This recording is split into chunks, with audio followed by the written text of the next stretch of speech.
আসসালামু আলাইকুম। ঠিক এরকমভাবেই গত বৃহস্পতিবার দিঘির উত্তরপাড় নুর ইসলাম মিয়ার ছেলের ঘরের নাতিকে পুষ্করিণীতে ফেলে দেওয়া হয়েছিল। ছেলেটা মারা গেছে। তা বিস্তারিত ঘটনাটা আপনারা নিজ কানে শুনুন। পুরান হাফেজ হইল না। আল্লাহ, তুমি কেন আমার বাবারে নিয়ে গেলে? আমি জানি না কি অপরাধ আমি করছি। আমি আপনাদের কাছে দোয়া চাই, আমার ছেলের যেন জান্নাতবাসী বানায় দেয়।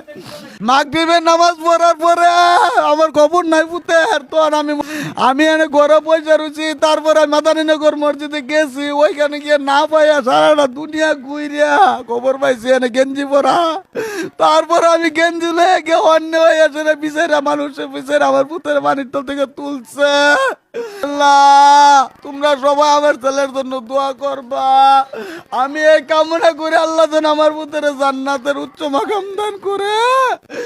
আপনারা সবাই আমার ছেলের জন্য দোয়া করবেন। এই মাসুম ছেলেটা, আমার এই মাসুম ছেলেটা আমার ছেলে থাকছে না, রাত্রে ঘুমাইলে আমার সাথে ঘুমা। আমি যখন মনে করো বাইতে পারি দৌড়ে আমার বিশ্রায় বাইর করে জিয়ান আমি যাই, আমার লগে লগে আমার ছেলেটা যা। আজকে আমার ছেলে আমার ফের রেখে চলে গেছে। কি আল্লাহ।